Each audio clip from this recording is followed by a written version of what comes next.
Well, hello. Welcome to Perfectly Twisted. How you doing today? I'm good. I'm actually really good. How are you? Doing good. You know, it's funny for people not in Southern California, and when the show goes, we had a lot of rain, and I like the weather. I know it's going to warm up to the 80s and over the weekend, but I don't know. I just right now I like this time of year. I like the Southern California weather. I like the crisp in the air. I don't know. I kind of like that hoodie weather's kind of coming. For me, girls always have a bag to carry. For a guy, be able to throw my cell phone in, my keys, everything, just right here in my stomach without doing a fanny pack like they used to do. It was so easy. The deal for guys, and Nicole, this doesn't ever happen to girls.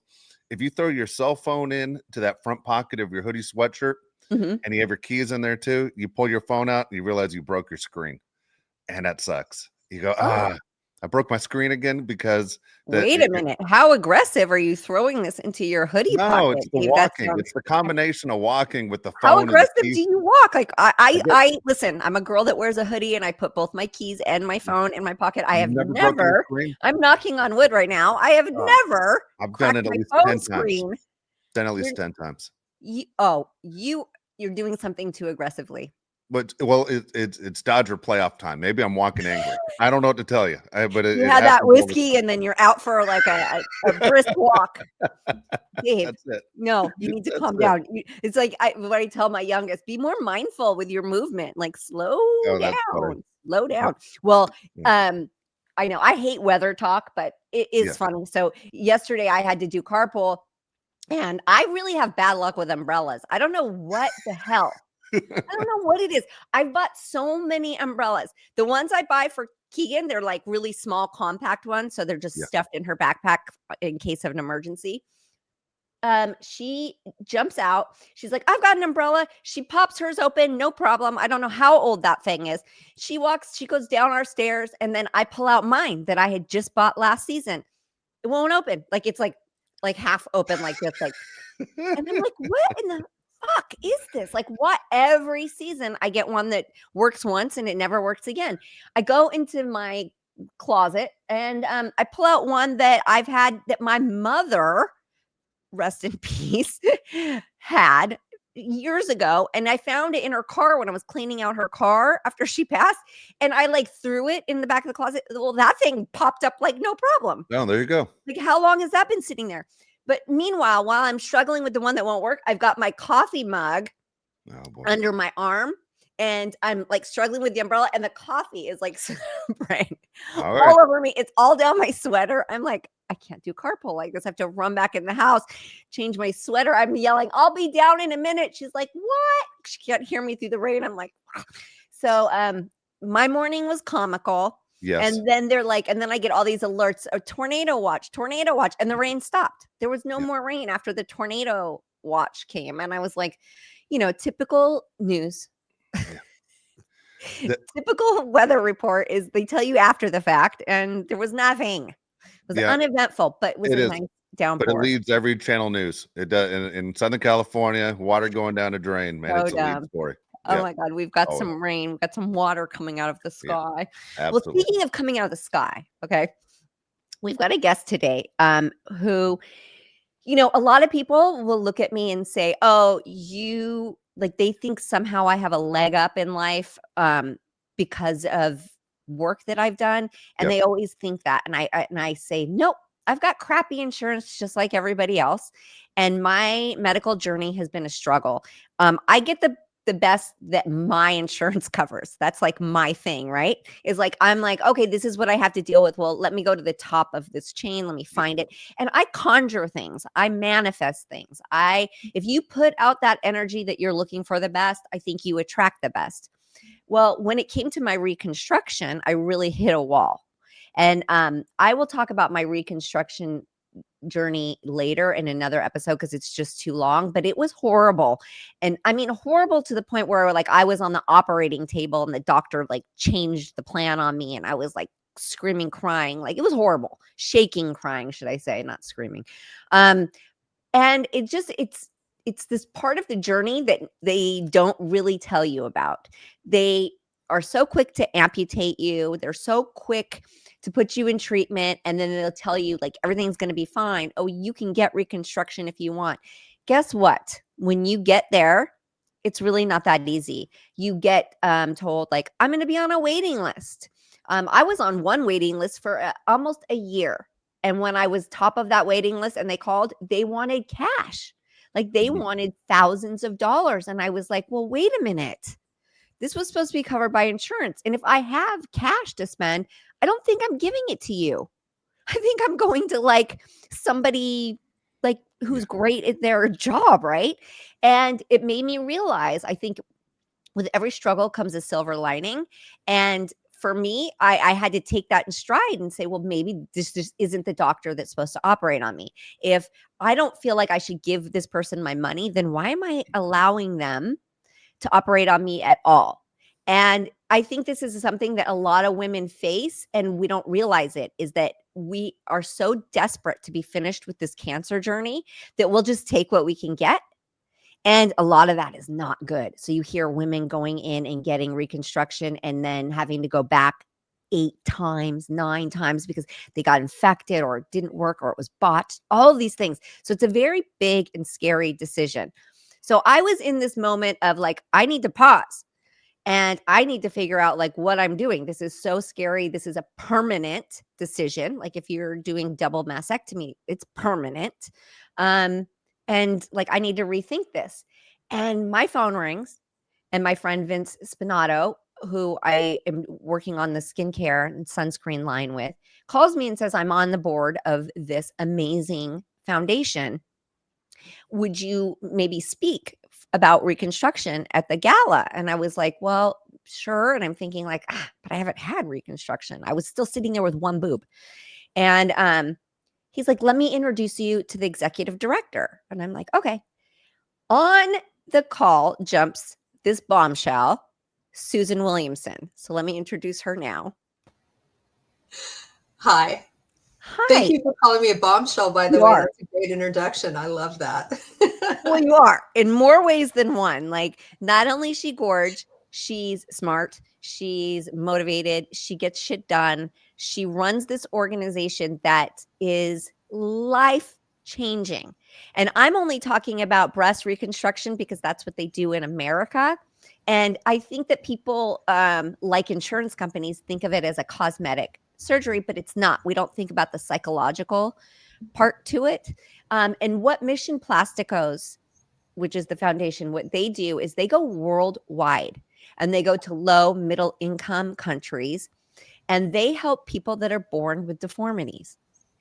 And why this is important, why this is so serious, is that what people don't realize is that when you're born with a deformity, and they do a lot of hand surgeries where people's fingers are, they're born with their fingers are together.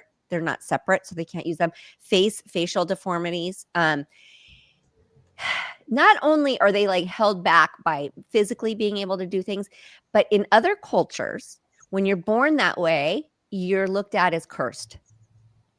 Right? So you're born and you come out with a deformity and they ostracize you. They put you away. They're like, hide that. This is strange. Is this a curse? Is this karma? What is this? And in America, we don't look at it that way, right? We look at a deformity and we say, oh my gosh, how can I help? But let's fix this. But that's not the case in other countries.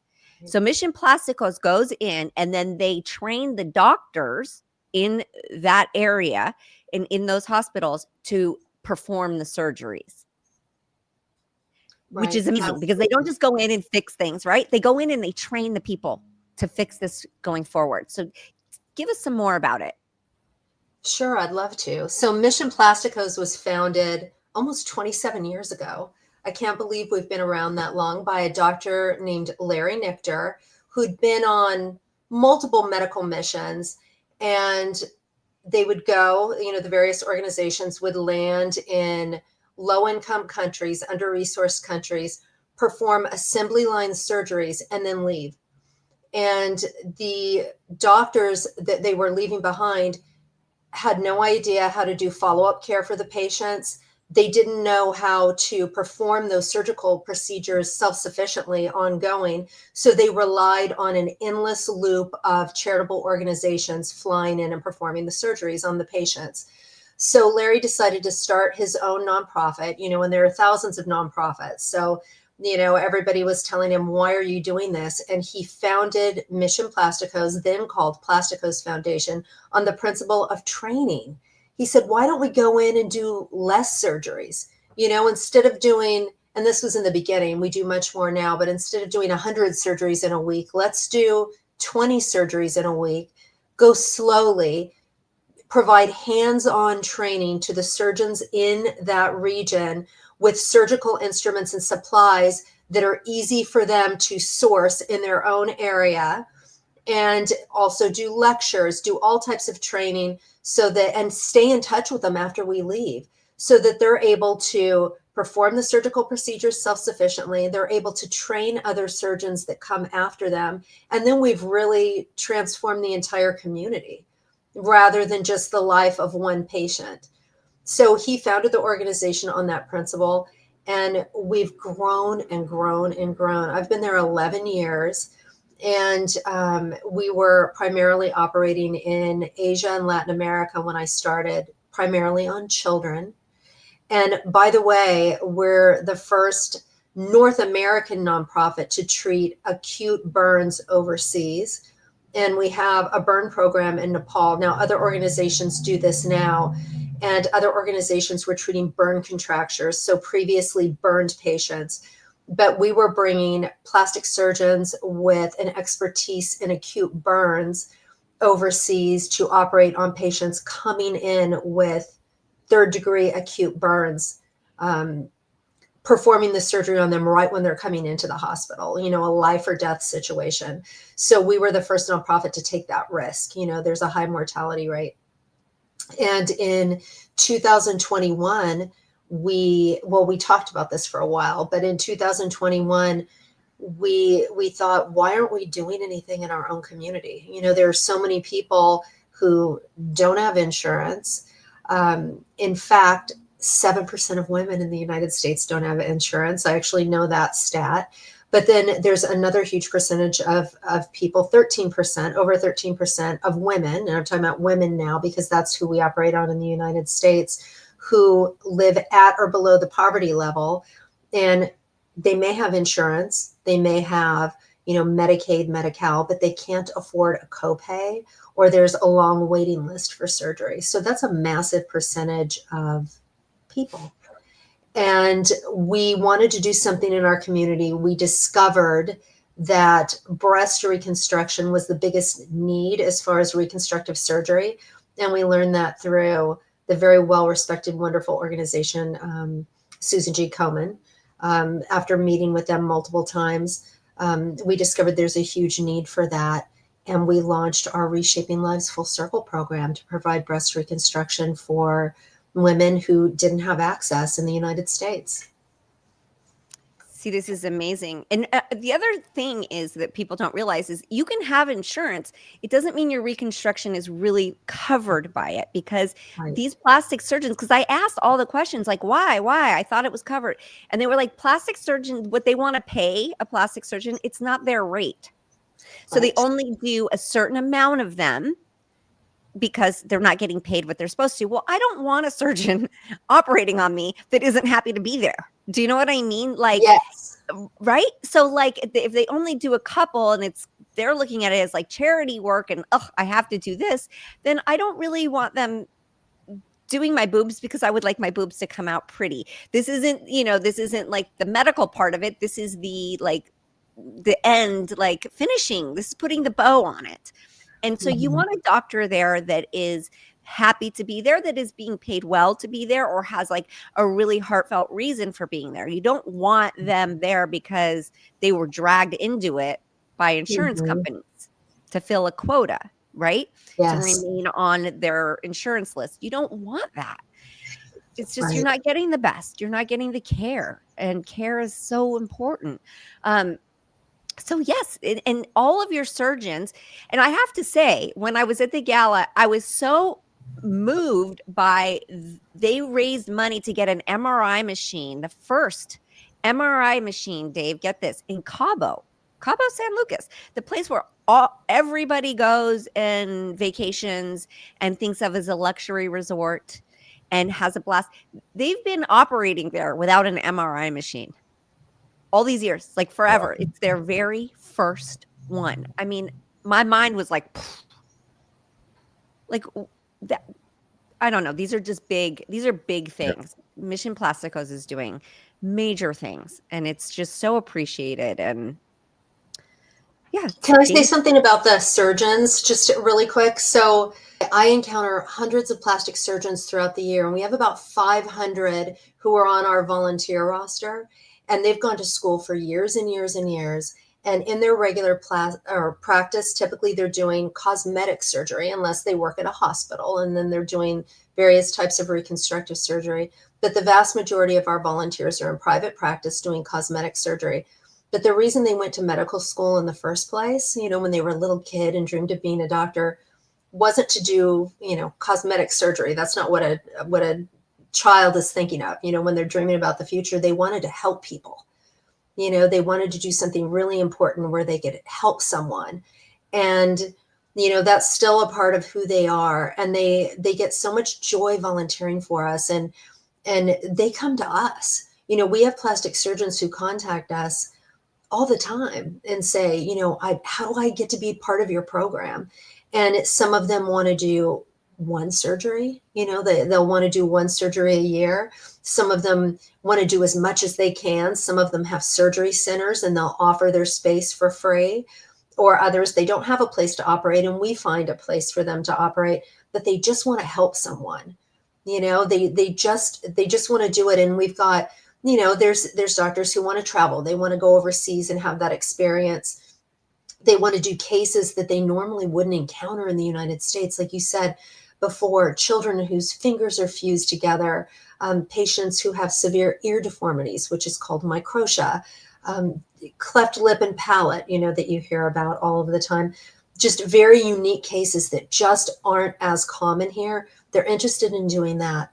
But we have some heroes in the United States that they're not even looking for an adventure. They're saying, hey, can I operate in my own hometown, in my own business, completely for free, using all of my own supplies, getting my staff to volunteer, and I get absolutely nothing in return. Will you please let me do that? And it's like, I feel like I'm so lucky every day because everyone that I encounter are like the nicest, most generous humanitarians that you can imagine. And, talking about our volunteers and donors and our patients as well. And that's who I get to work with. But these doctors are amazing. And Dr. Karen Leong actually runs our Reshaping Lives Full Circle domestic program. And we're thrilled to, at this point, we've done it's over 200, almost 300 full breast reconstructions in the US since the program started. Many, many, many, many more nipple reconstructions. We've, I don't want to say invented. We started this nipple reconstruction day, which is a very fun day for us. And we try to do it quarterly where we'll have 20 to 30 women come in who've had breast reconstruction, but they don't have the cherry on top, which I know is a complex decision, which you and I have talked about a little bit, Nicole. It's a complicated decision for women if they're going to do that, if they're going to kind of complete the full journey of care by having that final procedure. There's various things you can do. Some women opt to have just a, tattoo that looks like a nipple. And I sent you one over the weekend, which from a conference we attended. Mind-blowing, by the way, the work that tattoo artist does. Let's give her a shout out. What is her name? It's Janine McTasney, restorative ink specialist in Napa Valley. And she travels around with us doing these amazing 3-dimensional nipple tattoos free of charge. However, there's another procedure, and I didn't even know this existed. So, and I'm not going to get too technical, but it's a tiny flap surgery. So they give the patient a local anesthetic, just a little, needle injection to numb the area, and cut their scar tissue that they have in the front from their mastectomy, and kind of pinch it up, and then, to use layman's terms, in the shape of a nipple, and stitch it on the inside so that it's in the shape. It takes about 6 weeks to heal, and then they come back and have the color tattooed in. And the blood vessels are still attached. So you're just really pinching up the skin. You're just cutting it a little bit. So blood vessels are still attached. Has feeling, so it's essentially, it's part of your body. It's not just a picture like the three-dimensional, tattoos, just the color. And then, like I said, the tattoo artist will tattoo in the color. And I've looked at patients like up close, like my face is like, an inch away going, I can't tell the difference between their natural nipple and the tattooed nipple with the nipple reconstruction. You really cannot tell the difference. And, that's very exciting. And we've learned about a fairly new procedure, which seems like, why weren't they doing this forever? Because it seems super simple. But I just learned about this.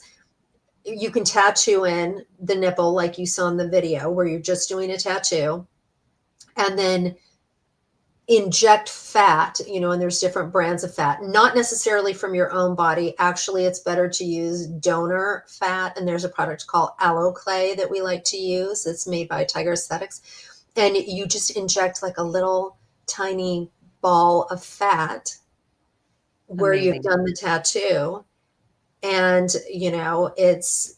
that's beautiful. And you don't even have to have the little flap. So I know that's something new. That seems like that would have been the first thing, and someone would have thought of that years ago, but it's just kind of a new procedure. I'm sure you have to be very careful not to puncture the implant with the needle, but it's very surface level. And there's so many options, and it's just, so great for the self-esteem of the patient, as Nicole, just from your second stage really of reconstruction. I mean, you're almost complete at this point, but I'm sure, just the emotional roller coaster and journey that you're on going through that process. Yeah, it's a lot. It's a lot. And, when you say like they inject the little bit of fat, it's interesting because I think that a lot of women, when they go through mastectomies, especially double mastectomies, they don't want anything in their body. So this is why a lot of women opt for nothing and they just stay flat. And I respect that so much. I wish I was one of those women. However, not only am I single, I feel like I still feel young at heart, and I just love boobs. Like, sorry. I love boobs and I want to have them. And, and I get the whole thing of being flat, and it's just not me. I wanted them. But with the injection, it gets a little like, you're like, okay, but do I want to inject, something into my body? But I've already done the implants. And I'm a hypocrite because I've detoxed my entire life, and then I went and put implants in. So would I be open to that? Yes. And for people that don't know, like, I have one Barbie boob and I have one boob that has had the mastectomy, but we kept the nipple. It's nipple sparing mastectomy. So what's weird about it is that when I get dressed and I'm not wearing a bra, or I have a thin bra on, I just have one nipple poking out and the other one's flat. And so when I'm dressed and I'm like ready to go out, I enjoy the Barbie boob. Like, I'm like all about the Barbie boob. And I had even said to Dr. Kyle Song, who did my reconstruction, I said, should you just take the other one, and so that they're matching, and then I don't have to worry about a hard nipple? And he was like, no. He was like, no, and I don't want you doing a tattoo. We're going to do, and I think a lot of them call it origami nipple, right? So yeah. take a piece of your I love that. An origami. So he's like, I could take some skin from your stomach and I'll wrap it up and I'll make it look like a nipple and we'll put it on. All of these are just huge decisions, because then I'm like, well, then am I at alert all the time? Like, so I just have hard nipples all the time, and I just have to go back to, padding the bra. But these are things that people probably don't think about, and that keep us patients up awake at night. Right. And I get that. I get that. And we hear that all the time, but I've never heard the term Barbie boob before. And I What's a absolutely Barbie? love that. So It's a Barbie boob. I'm Yeah. gonna use that term with our patients because I love that term. But Yeah. no, there are options, but isn't it strange that no one thought about nipples? And we've been on TV talking about the program a few times, and then we realized we couldn't say the word nipple on network TV. Like on like morning news programs, we were going on and we were like, we were talking to our PR company and they're like, they don't want you to use the word nipple. So what are you supposed to Like, say? really? What do you call it? I don't know. I don't even know what we Dave, were what do saying. you call a nipple? If you can't call it a nipple, what's it called? I have no idea what. I mean, I I'm mean, I don't know. I don't even remember what we were saying. We're like, can we say nips? Like we didn't know. no, you We definitely didn't know can't. what to say. Like it was this. I mean, everybody has them. Your I baby mean, bottles, your sippy cups. I mean, what do we call the nipple? Yeah. What do you call it? I don't know how you would talk about it and the end of the boob. I don't know what you say. What I don't. I I'm trying to know. think. I mean, I've been Headlights? Would you call broadcasting them forever, and headlights? I've never been told not to say nipple. I know you don't say nips. You 100%. You don't say that. No, no, because that rolls over into other Yeah. PC. Oh Yeah. yeah. Oh, yeah. It's our Isn't that headlights. funny? Yeah. Isn't That's that super funny? So it was, and we couldn't figure it out. We're like, really? Like we're talking about surgery and breast reconstruction. But anyway, people just didn't realize that surgery was available. And even when we started the program, like in the very beginning, we weren't thinking about that. We were like, okay, we're going to put a tissue expander in, we're going to put an implant into the patient. And we weren't even thinking about nipple reconstruction. And I can't believe I wasn't thinking about it, or like it wasn't even a thing. And then, all of a sudden, we had, Dr. Karen Leong, and actually a medical resident from UCLA, Dr. Harsh Patel, came up with the idea of Nipple Reconstruction Day. And, there are hundreds and hundreds of patients that are on the waiting list for breast reconstruction and nipple reconstruction just in Southern California. And I don't want to name specific county hospitals, but hundreds at a few of the local county hospitals that we have actually volunteer medical residents and medical students that call the patients and say, we have got a nipple reconstruction day on the 25th actually coming up, and where we're doing reconstruction and tattooing all day, and calling the patients. And some of them had their reconstruction years ago and they didn't even know this was a possibility. So they're confident in their clothes with their Barbie boobs. They're very confident in their clothing. Like when they go out, they feel like they look good in their clothing and symmetrical, but then they don't feel confident, when they take their clothes off and, look at themselves in the mirror or are with a partner, a romantic partner. It's a very difficult situation. And to be able to provide this and to see how perfect they look. And you know what, even if they don't look like they did before, or they don't look perfect and you want them, have them, get it done, Yes. and we're doing it free of charge. And by the way, our pay, just so that, because we're probably going to get people calling and inquiring. And when you've spoken about us in some different media outlets, we have gotten lots of inquiries. So thank you, Nicole. We appreciate Oh, that because we're always trying to reach patients. oh, I love that so much. Oh, Yes, good. that's one of our biggest needs, is connecting with people who need our services, trying to find them.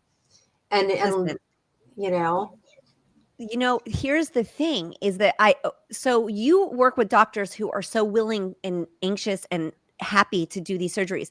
It's not the general woman's experience. Okay. When we go through it, and listen, my doctors have learned who I am and how strong I am and what an advocate I am because I've made them aware, and yes. I tell them, and I put myself at the top of their list of everything. They still, it hits a wall. It hits this wall of like, it comes down to money. And okay, go get on this waiting list. Okay. Well, oh, I got to the top of that waiting list. Well, we need, $7,000, whatever it is. I don't have that. And if I had that to just throw around, I don't think I would be giving it to you, as I had said before. And it makes you question, well, if I'm not willing to pay them, then why am I allowing them to operate on me? So then you go get on another waiting list. And none of these doctors will provide before and after pictures. It's just not part of their policy, which I found astounding. I was like, well, what do you mean? Like, I'm going to go under the knife and you don't have like a before and after, or like, you can't give me a resume. You can't give me anything. No. We don't do it like that, but give Wow. us your money and just trust us. And I'm like, I don't think so. So, it's trying on so many levels. Like, you want this help, and then you feel like, am I an ass for poo-pooing it? Because you're like, okay, great, you're going to give it to me, but I don't know that I trust you. And what's this going to look like after if you can't provide me with some kind of assurance of like, we can do this and it's going to look okay. And like my doctors, for instance, they are doing, and I say this manosphere world because men, since they're not really the ones getting the mastectomies for the most part, they don't really give a shit, to be honest. Okay. So they do these scars that go clear across women's chest. And when I went in for mine, I said, do you mind? Would you mind going up and down rather than across my chest? Up and down, because I feel like those scars will be easier to hide. And like, if I want to wear something that has like a V-neck or a side boob in the future, I won't have like these big gashes across my chest. And they were like, yeah, I don't see why not. And I was like, mind blown again, because I was like, you're just doing this to women, and women aren't questioning it because they're there and they're putting their trust in you, and you don't care. And they're just slicing women across the chest. And the doctor was like, yeah, sure. And after radiation, now that scar is completely gone because the radiation, takes away the scar. So I really don't have any mastectomy scars.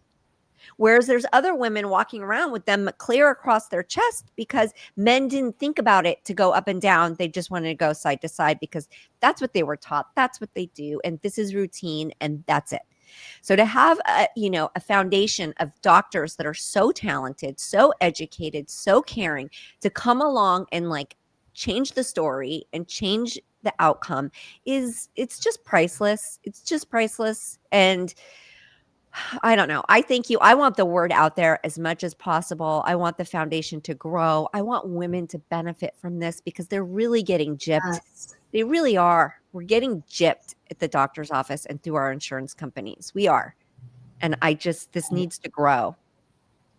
Right. So regarding patients, we would love to hear from patients. We would love your inquiry. We're not doing, breast augmentations. Sometimes we'll have people who will approach us for that. We're doing breast reconstruction. And in the past, we didn't take patients who'd had radiation. We were concerned about the possibility of infection, implant rejection. Those percentages are higher when a patient has had radiation. However, now, on a case-by-case basis, depending on how long ago and what type of radiation, we are taking some patients who've had radiation. The patient needs to be, have completed their chemotherapy and all of their treatment and be cancer-free, and they need to be otherwise healthy. So where we don't want a heavy smoker with high blood pressure, etc. We want the patient to be otherwise healthy.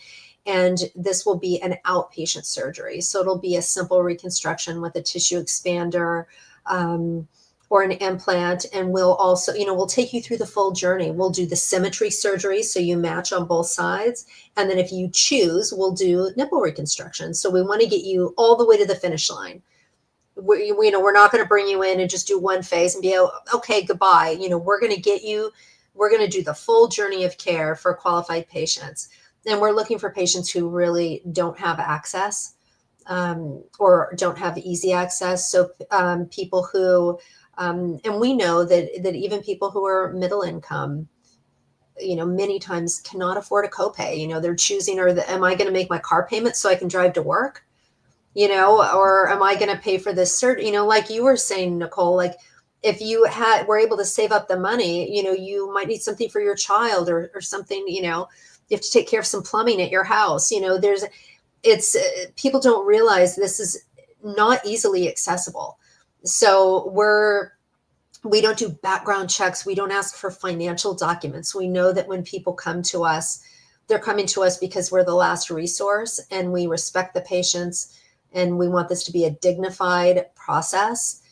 And we're very confidential, and we just want to help you with nothing in return. You don't have to allow us to take pictures and use it for marketing purposes. We would love that. We would love to put your picture on our social media to help us raise funds for the program or to recruit doctors, but you don't have to do that. You can come in, no photos, meet with your doctor, completely confidential, and have your surgery. And we're so happy to do that. In fact, that's our mission, to do that. And we would love to help you. So please contact us. And you bring up such a great point, because a lot of people, if they can save up the money, is it justifiable to then go spend it on yourself? And that's where I was at. I was like, okay, I could gather up this money, maybe. Is that okay? Because what happens? And look, my child then went and broke her leg, and then we had more Right. medical expenses, right? Like, or is this, this is a couple months rent? Like, there's Yes. things like this. I don't have anything saved away for a rainy day, but boy, let me go get new boobs.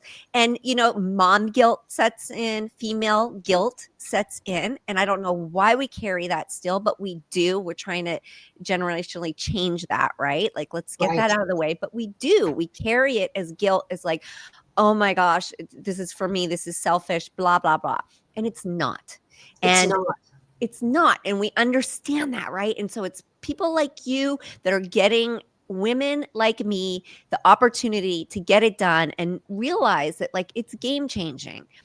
It just, like, it feels so good to be able to, like, have boobs and feel like I wasn't selfish for doing it. Absolutely. And one other thing I want to point out, and you experienced this as well, when you had your reconstruction, you're not having a different experience than a patient who could pay $100,000 for the treatment. You're going to a board certified plastic surgeon to their office for your consultation. You're going to an accredited surgery center. You're getting the top medical devices, highly rated medical devices are used in your surgery. You're having, an anesthesiologist that's highly trained, skilled nurses for your medical team. You're having the exact same experience as someone with a platinum insurance plan or a cash patient would have. You're not getting like a lower standard of care at all. At And all. we're very proud of that you're getting the highest level of care through our program. Yes, and I said this when I spoke at the gala. I wasn't just getting any plastic surgeon. I was getting, like, top of their game. If I had done it through my insurance, I would have been at my local hospital, just in a room full of other people in beds, just like one after the other. It would have been that scenario. I got to go to a private office, first class, all the way. The treatment was like, yes, if I had privately paid for a surgery, it was absolutely top of the line. Like, it was first class all the way. And that it's a board certified plastic surgeon through our program. It's not a medical resident who's training or a general surgeon who's performing reconstructive surgery, which may be the case in some areas at hospitals that treat uninsured patients or patients on, government programs. So you're getting a highly trained surgeon through our program. And we, when surgeons and nurses apply to be part of our program, we do a background check. We check their medical licenses. We interview them. They don't just, raise their hand and say, hey, I would like to be a part of your program. It's like applying for any type of job. And we're so grateful for them. Like I said, they're kind of like the top percentage of humanity, these people who want to, use their highly skilled hands and brains to help other people completely free of charge. They're like, I want to work for you for free. We love them. But yes, you're getting the best of the best. And we want to give that to our patients. Absolutely. And just a little housewives throw out. Bill Aiden is on the board. Bill Aiden of husband to Jennifer Aiden on New Jersey Housewives. He's on it, and we all know by watching he's an amazing surgeon. Yes. And these are just people that have made it, and they know what giving back means. Like, they know how that enriches their life. So yes, all the doctors are heavily vetted. You're not getting, just some student that's, trying things for the first time. So yeah, it's top notch. It's top notch. And yes, Bill Aiden's on our Council of Trustees. He's a wonderful man and a humanitarian, and I absolutely love him. He deeply cares about the program, and he and his wife are donors to our organization. They're not just, they became part of the program. We met Bill Aiden actually at a plastic surgery conference, so he's involved because that's where his heart is. And I don't know if you saw on social media, one of his employees that, works in his practice just lost her battle with breast cancer. And he's absolutely devastated right now, their whole offices. So he cares deeply about our cause, and he's very involved, and he's a lovely person. So yes. Yeah.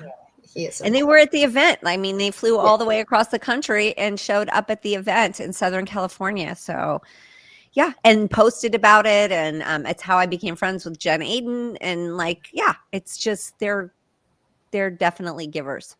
They are. They are. Well, thank you. Thank you. Tell us where anybody can find Mission Plasticos. Okay, I know our name is kind of weird, right? It might be strange to spell. So it's Mission Plasticos. So like plastic OS, missionplasticos.org. So you can Google it, missionplasticos.org. And the name of our local program is Reshaping Lives Full Circle. And there's also a website for that, but you can go to missionplasticos.org and click on that program. And if you want to contact us, it's info@missionplasticos.org. And we would absolutely love to hear from you. We love you. Love you. And we thank you. I am saying that from everybody, everybody that's participated in this program. Just thank you. Thank you for doing what you do. Thank you for the opportunity to share our work. I appreciate it. I appreciate you. That was awesome. That was really good. As I said, it's always great to do shows where, obviously you're passing along good information.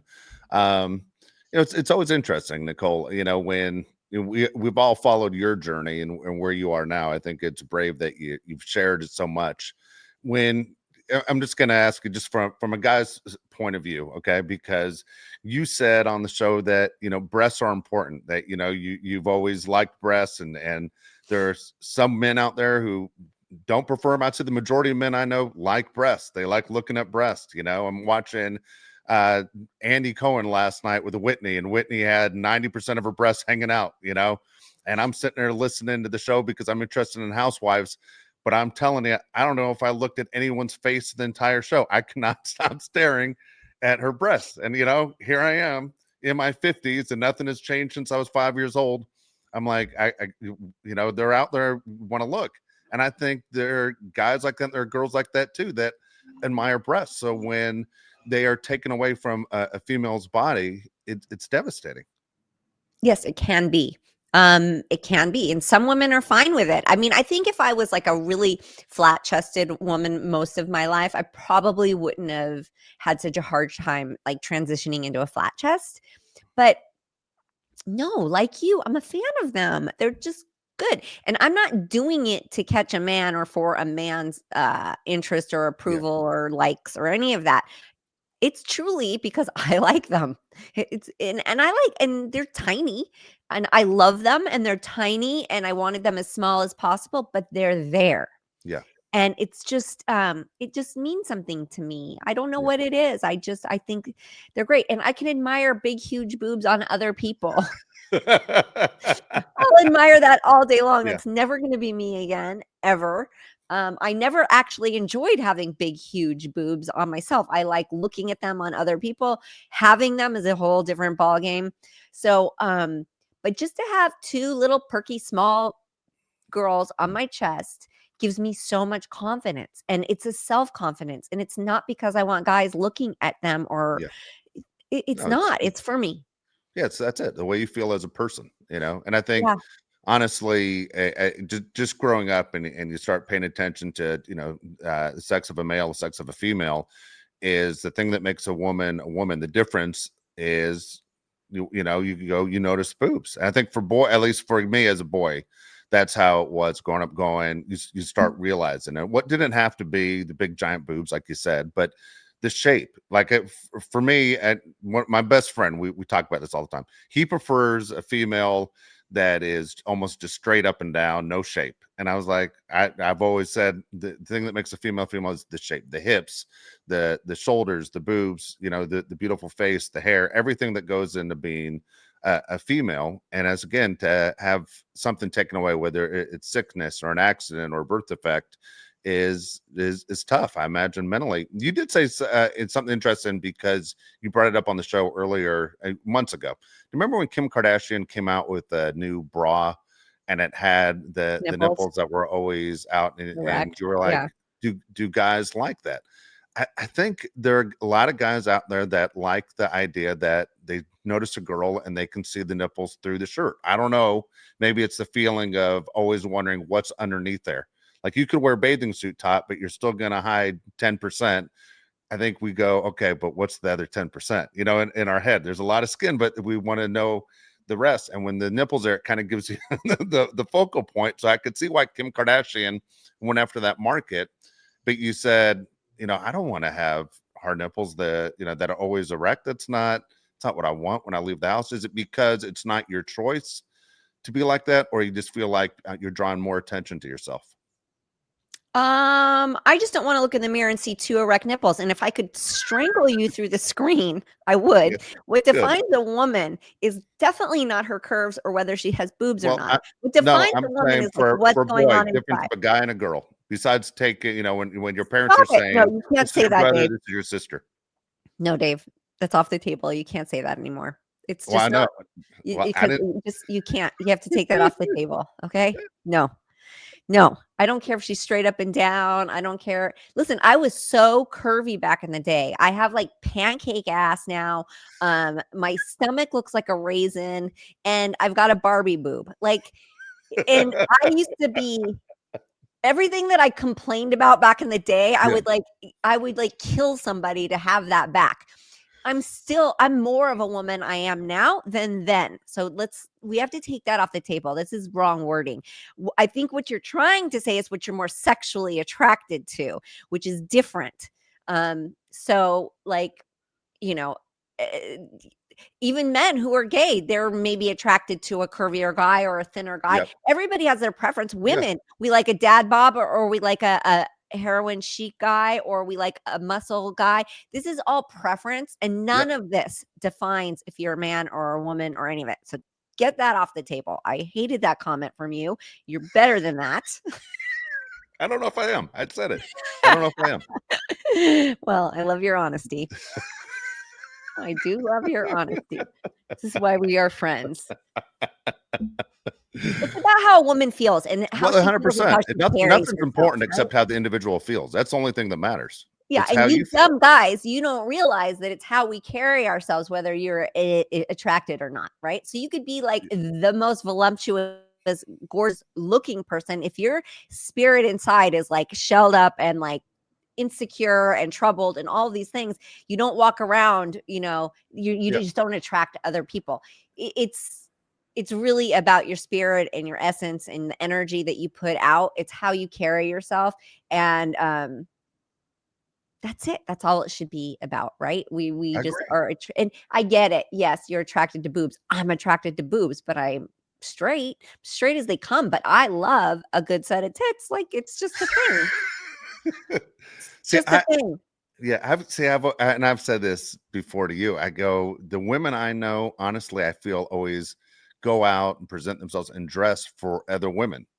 Like Yes. guys honestly don't pay attention as much as, girls think, but at the same time, that's fine too. But I always love when women will say, boy, she has a great rear end, or she has great boobs, or she has great hair. They're so quick to give compliments to their women when it comes to that. Guys would never do that. I know. Guys would go, oh man, you check out that guy's abs, man. That guy, they would never say to their friends, even if they love that guy like a brother, they would never give a compliment like that. Guys are too insecure. They wouldn't do it. Their egos get in the way. Yeah, 100%. They wouldn't. This They is just true. wouldn't do it. Listen, women dress for themselves and the gays. Leaving that on the table. That's it. All right, we should end All it right. there. There Thank you go. you. Thank you for joining us and all our boob talk. And we will see you next week.